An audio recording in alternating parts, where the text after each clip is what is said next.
আসসালামু আলাইকুম international news বাংলায় আপনাদের স্বাগতম। শুরুতে থাকছে শিরোনাম। ইরানের নতুন নেতৃত্বের সঙ্গে আলোচনায় রাজি ট্রাম্প। ইরানের সাবেক প্রেসিডেন্ট আহমেদিনেজাদ নিহত। দুদিনের মধ্যে ইরানের সর্বোচ্চ নেতা নির্বাচন, পররাষ্ট্রমন্ত্রী। খামেনিকে হত্যা, মুসলিম বিশ্বের সঙ্গে যুদ্ধ ঘোষণা। খামেনির মৃত্যু নিষ্ঠুর হত্যাকাণ্ড, পুতিন। ইসরায়েল ও যুক্তরাষ্ট্র এর যৌথ হামলার পর ইরানকে কেন্দ্র করে পুরো মধ্যপ্রাচ্যে সংঘাত ছড়িয়ে পড়ে।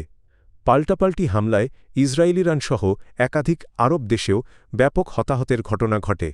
তবে সর্বশেষ পরিস্থিতিতে সংঘাত প্রশমনের কিছু ইঙ্গিত মিলছে। মার্কিন প্রেসিডেন্ট ডোনাল্ড ট্রাম্প জানিয়েছেন তিনি আলোচনায় বসতে প্রস্তুত। দ্য আটলান্টিক ম্যাগাজিনকে দেওয়া এক সাক্ষাৎকারে ট্রাম্প বলেন, ইরানের নতুন নেতৃত্ব তার প্রশাসনের সঙ্গে আলোচনায় আগ্রহ প্রকাশ করেছে এবং তিনিও তাদের সঙ্গে কথা বলার পরিকল্পনা করছেন। বিশ্লেষকদের মতে এই অবস্থান মধ্যপ্রাচ্যের চলমান উত্তেজনা কমাতে কূটনৈতিক উদ্যোগের পথে ফেরার একটি সম্ভাব্য ইঙ্গিত হিসেবে দেখা হচ্ছে। ইরান ইসরায়েল ও যুক্তরাষ্ট্র এর যৌথ হামলায় ব্যাপক ক্ষয়ক্ষতির দাবি করা হয়েছে। এরই ধারাবাহিকতায় এবার ইরানের সাবেক প্রেসিডেন্ট মাহমুদ আহমেদিনেজাদ নিহত হয়েছেন বলে জানিয়েছে ইসরায়েলি গণমাধ্যম। ইসরায়েলি সংবাদ মাধ্যমের প্রতিবেদনে বলা হয়, রোববার ইরানে চালানো বিমান হামলায় নিজ বাসভবনে অবস্থানকালে আহমেদিনেজাদ লক্ষ্যবস্তুতে পরিণত হন এবং তিনি নিহত হন। এসব প্রতিবেদনে এ ঘটনাকে ইরানের শীর্ষ রাজনৈতিক ও রাষ্ট্রীয় ব্যক্তিত্বদের বিরুদ্ধে পরিচালিত চলমান হামলার অংশ হিসেবে বর্ণনা করা হয়েছে। এর আগে ইরানের সর্বোচ্চ নেতা আয়াতুল্লাহ আলী খামেনি নিহত হওয়ার দাবিও উঠে আসে, যা দেশটির জন্য সবচেয়ে বড় রাজনৈতিক ও রাষ্ট্রীয় বিপর্যয় হিসেবে আখ্যায়িত করা হচ্ছে। তবে মাহমুদ আহমেদিনেজাদের মৃত্যুর বিষয়ে এখনও ইরানের সরকার বা রাষ্ট্রীয় গণমাধ্যমের পক্ষ থেকে আনুষ্ঠানিক কোনো নিশ্চিত বক্তব্য পাওয়া যায়নি। ইরানের সর্বোচ্চ নেতা আয়াতুল্লাহ আলী খামেনিকে হত্যার ঘটনাকে অত্যন্ত গুরুতর ও নজিরবিহীন বলে মন্তব্য করেছেন ইরানের পররাষ্ট্রমন্ত্রী আব্বাস আরাকচি। তিনি বলেন, এটি আন্তর্জাতিক আইনের এক চরম লঙ্ঘন। আল জাজিরাকে দেওয়া এক সাক্ষাৎকারে আরাকচি বলেন, সর্বোচ্চ নেতাকে হত্যার ঘটনা চলমান সংঘাতকে আরও জটিল ও বিপজ্জনক করে তুলবে। তিনি হুঁশিয়ার করে বলেন, ইরানকে রক্ষা করার ক্ষেত্রে দেশটির কোনো সীমাবদ্ধতা বা সীমা নেই। ইরানের পররাষ্ট্রমন্ত্রী জানান, উদ্ভূত পরিস্থিতিতে দেশটি সাংবিধানিক প্রক্রিয়া শুরু করেছে। এর অংশ হিসেবে আজ একটি অন্তর্বর্তীকালীন পরিষদ গঠন করা হয়েছে, যা আপাতত রাষ্ট্রীয় বিষয় পরিচালনার দায়িত্ব পালন করবে। তিনি বলেন, ইরানের সংবিধানে নির্ধারিত প্রক্রিয়া অনুযায়ী এই পদক্ষেপ নেওয়া হয়েছে।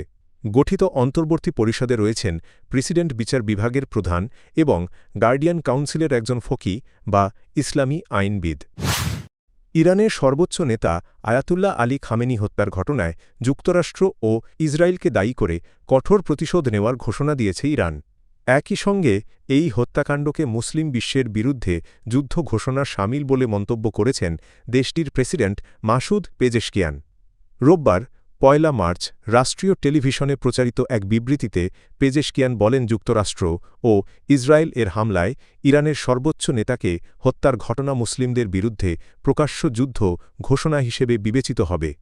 তিনি বলেন, ইসলামিক রিপাবলিক অব ইরানের সর্বোচ্চ রাজনৈতিক কর্তৃপক্ষ এবং বিশ্বজুড়ে শিয়া মতাদর্শের একজন শীর্ষ নেতাকে লক্ষ্য করে এই হত্যাকাণ্ড চালানো হয়েছে, যা বিশ্বের সব মুসলিমের, বিশেষ করে শিয়াদের বিরুদ্ধে আগ্রাসনের শামিল। পেজেশকিয়ান আরও বলেন, সর্বোচ্চ নেতার হত্যার প্রতিশোধ নেওয়া ইরানের অধিকারী নয়, বরং একটি বাধ্যবাধকতা।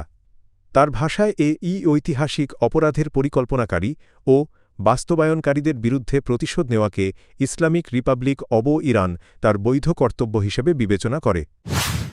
ইরানে শনিবার ২৮ ফেব্রুয়ারি সংঘটিত মার্কিন ইসরায়েলি হামলায় ইরানের সর্বোচ্চ নেতা আয়াতুল্লাহ আলী খামেনি নিহত হওয়ার ঘটনায় গভীর শোক প্রকাশ করেছেন রাশিয়ার প্রেসিডেন্ট ভ্লাদিমির পুতিন। রাশিয়ার রাষ্ট্রীয় সংবাদ সংস্থা তাস এ তথ্য জানিয়েছে। ইরানের প্রেসিডেন্ট মাসুদ পেজেশকিয়ানকে পাঠানো এক শোকবার্তায় পুতিন খামেনির মৃত্যুকে মানবিক নৈতিকতা ও আন্তর্জাতিক আইনের সব নিয়ম লঙ্ঘনকারী একটি নিষ্ঠুর হত্যাকাণ্ড হিসাবে অভিহিত করেন। বার্তায় তিনি বলেন, ইরানের ইসলামী প্রজাতন্ত্রের সর্বোচ্চ নেতার হত্যাকাণ্ডের ঘটনায় তিনি গভীর সমবেদনা জানাচ্ছেন। পুতিন উল্লেখ করেন, রাশিয়ায় আয়াতুল্লাহ খামেনিকে একজন অসাধারণ রাষ্ট্রনায়ক হিসেবে স্মরণ করা হবে, যিনি রাশিয়া ইরান বন্ধুত্বপূর্ণ সম্পর্ক উন্নয়নে গুরুত্বপূর্ণ ব্যক্তিগত অবদান রেখেছেন। তবে এ ঘটনায় যুক্তরাষ্ট্র ও ইসরায়েলের যৌথ হামলার বিষয়ে রাশিয়ার প্রেসিডেন্ট কোনো সরাসরি মন্তব্য করেননি।